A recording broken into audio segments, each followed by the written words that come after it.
When fame turns fatal, the Sean Diddy Combs 2025 trial explained real events in America. The courtroom was silent. Cameras flashed outside the doors as reporters whispered, waiting for the judge to return with the final decision. Sean Diddy Combs, once one of America's biggest music stars, sat in a dark suit, his hands folded tightly, eyes staring straight ahead. The man who once filled stadiums with music now waited to hear if he would walk free or spend years behind bars. Then, the judge's voice broke the silence. On the charges of racketeering and sex trafficking, the jury finds the defendant. The pause felt endless. Even the sound of people breathing stopped. When the words "not guilty" came first, a low murmur spread through the room. But before anyone could react, the judge continued. On 2 counts of transportation for purposes of prostitution, guilty. Gasps filled the courtroom. Diddy's face dropped, his lawyer froze, and cameras outside caught the chaos that followed. The man once called a music empire builder had just been convicted in a federal court. His name, his fame, his billions, none of it had saved them. How did it come to this? How did one of the richest, most powerful figures in hip-hop end up on trial for crimes that shocked America? To understand, we have to go back, before the court, before the charges, back to the world behind the fame. In the early 2000s, Diddy was everywhere. Music videos, TV shows, luxury brands, he was the face of success. To many, he was the American dream, a man who came from nothing and built an empire through talent and hustle. But behind the luxury homes and parties, there were whispers, stories of control, manipulation, and fear. Some people close to him claimed that fame had changed him, that power had made him dangerous. By 2023, rumors became reports. Several women stepped forward, saying Diddy had abused his fame and influence. They described secret parties, hidden hotels, and a world where no didn't matter. Many were too afraid to speak publicly, but in late 2023, federal investigators began quietly watching. In March 2024, everything exploded. FBI agents raided 2 of Diddy's mansions, one in Los Angeles and another in Miami. Helicopters hovered over the rooftops. News channels broadcast live footage as agents carried out boxes of evidence. It was the moment when fans realized something serious was happening. Inside those boxes, agents said they found proof of illegal travel arrangements, payments, and private recordings. It wasn't just about parties anymore. It was about organized movement of women across state lines. That's when federal prosecutors stepped in, and by early 2025, the charges were official: racketeering, sex trafficking, and transportation for prostitution. Diddy's lawyers called it a witch hunt, saying the government was trying to destroy a successful black businessman. His team insisted every accusation was false, that the women were lying for money and attention. But prosecutors said otherwise. They called it a pattern of abuse built on power and silence, stretching back years. When the trial began in May 2025, America couldn't look away. TV networks replayed old videos of Diddy dancing and smiling beside presidents, artists, and athletes, then showed him walking into court in handcuffs. Fans outside the courthouse held signs saying, "Free Diddy," while others demanded justice. Inside, the tension was unbearable.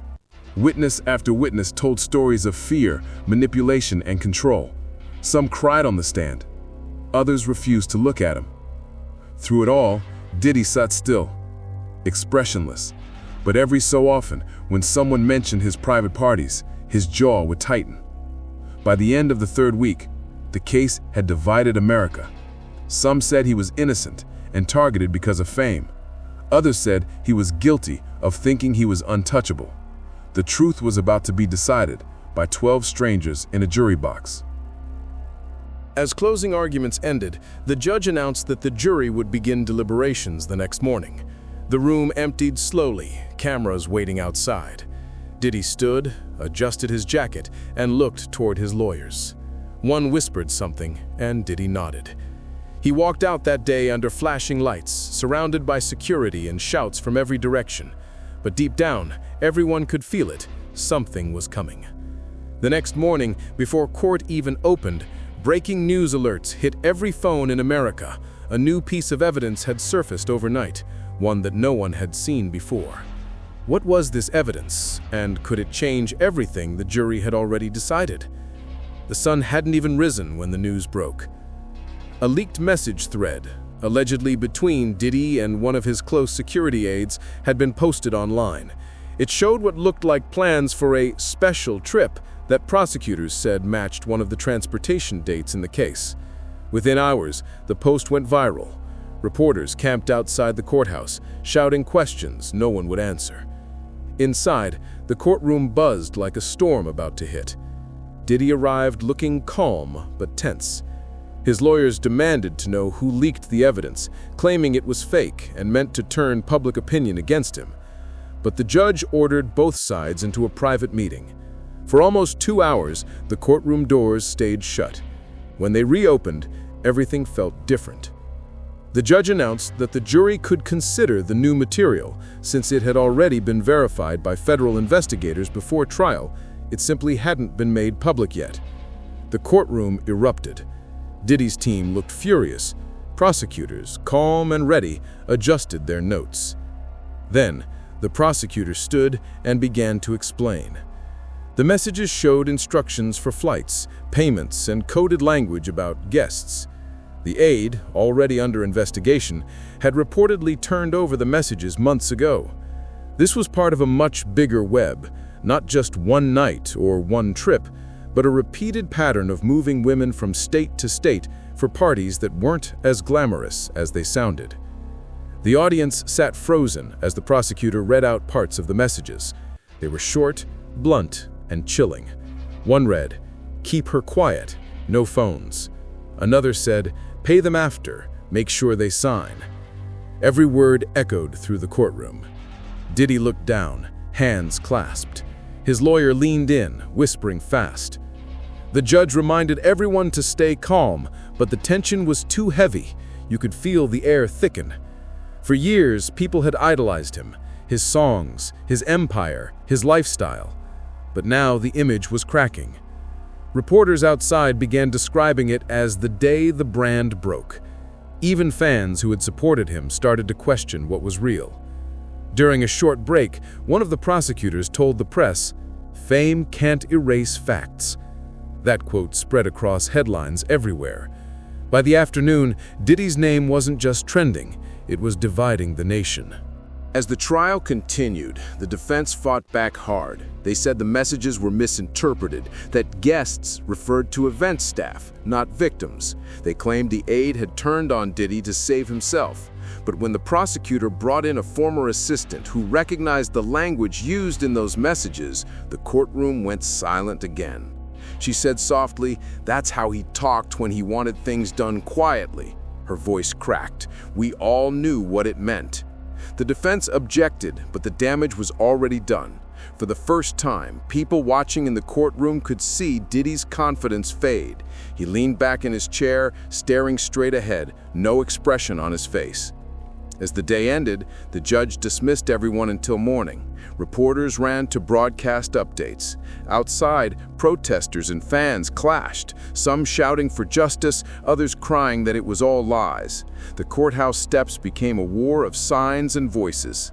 That night, news channels replayed every moment. Analysts debated what the messages really meant. Legal experts said the new evidence could seal the case. Others said the fame and money behind Diddy would still protect him. But behind all the headlines, there was one quiet story, one that most people didn't know yet. Inside his mansion, federal agents had seized hundreds of hours of video footage during their 2024 raids. They had said much of it was irrelevant until that night, because one of those tapes had just been re-examined by a forensic team, and what they found was about to shock even the most loyal Diddy supporters, something prosecutors hadn't used before, something that could finally reveal the truth behind all the rumors. What was on that tape, and why had it been hidden until now? The next morning, cameras surrounded the courthouse before sunrise. Everyone had heard the same rumor. A new video had been found, and it might be the key to everything. By the time Sean Diddy Combs arrived, the crowd was louder than ever. Reporters shouted questions, fans screamed his name, and officers struggled to keep the line clear. Inside, the courtroom filled quickly. The judge called everyone to order. The lead prosecutor stood, holding a small flash drive in her hand. Her voice was calm but firm. "This footage," she said, "was recovered from one of the defendant's properties and verified by the FBI. It has not been shown publicly until now." The lights dimmed and the screen came alive. The video was grainy, dated, but clear enough to see what mattered. It showed one of Diddy's mansions, music playing, people moving through the rooms, drinks in hand. But as the camera shifted, the mood changed. You could see women who looked uncomfortable, surrounded by bodyguards and staff. At one point, someone's voice could be heard saying, "No phones, no cameras." Then, for a few seconds, the video zoomed toward Diddy himself. He was laughing, giving directions, and using the same coded language prosecutors had read aloud the day before. It wasn't violent or shocking in a movie sense, but it was enough to make the truth undeniable. The words, the setting, the tone, all of it matched the stories told by witnesses. The courtroom sat in total silence. No one moved. Diddy looked at the screen, then at the floor. His lawyer rubbed his face, whispering to the co-counsel. The prosecutor turned the lights back on and said softly, "Fame gave him power, but power without control becomes danger." From that moment, everything changed. The defense stopped pushing for full dismissal and shifted to damage control. They argued that the video didn't prove trafficking, only poor judgment. But the jury's faces said it all. They had seen enough. After 3 more days of final statements, the jury left to deliberate. Hours passed. Reporters refreshed their phones non-stop. Crowds outside prayed, yelled, and held signs. By the evening, word came that the jury had reached a verdict. When the doors opened, the courtroom filled again. Diddy stood as the judge returned. Cameras weren't allowed inside, but everyone leaned forward to hear. "On the counts of racketeering and sex trafficking," the judge read, "not guilty." A brief pause. Diddy exhaled, just for a moment. Then came the next line. "On 2 counts of transportation for purposes of prostitution, guilty." The room erupted. Reporters ran out to call their stations. Diddy stood frozen, blinking slowly as the words sank in. His lawyer placed a hand on his shoulder, but he didn't respond. For the first time, his image, the one built over decades of fame, luxury, and influence, cracked completely in front of the world. A few months later, on October 3, 2025, Sean Diddy Combs returned to the same courthouse for sentencing. Cameras lined the streets again. The judge spoke firmly. 4 years and 2 months in federal prison, plus a $500,000 fine. Some said it was light for such a big case. Others said it was the fall that mattered most, proof that fame can't erase accountability. As officers led him away, the flash of cameras lit up his face one last time. Reporters shouted questions he didn't answer. Behind him, the courtroom doors closed slowly. The music, the mansions, the glamour, all of it seemed to fade with the sound of those doors. In the days that followed, America debated what it all meant. Some called it justice served, others called it a warning that the line between success and destruction is thinner than anyone wants to believe. The story of Diddy's trial wasn't just about crime. It was about how power, fame, and ego can twist a person's world until it finally breaks. It showed that even the brightest spotlight can cast the darkest shadow. As the news faded and the world moved on, one message remained, whispered in the same tone across the country. When fame turns fatal, no one is untouchable. Every story leaves us with one question. How far can power and fame go before it destroys everything? The Sean Diddy Combs trial isn't just about one man. It's about the dark side of success that hides behind the spotlight. If you found this story eye-opening, make sure to hit that like button, Drop your thoughts in the comments and subscribe so you never miss another real crime story based on true events in America. We bring you the truth. No fiction, no sugarcoating, just the real events that changed lives forever. Turn on the notification bell so you're the first to see what's next. Until then, stay alert, stay aware, and keep watching American Crime Files.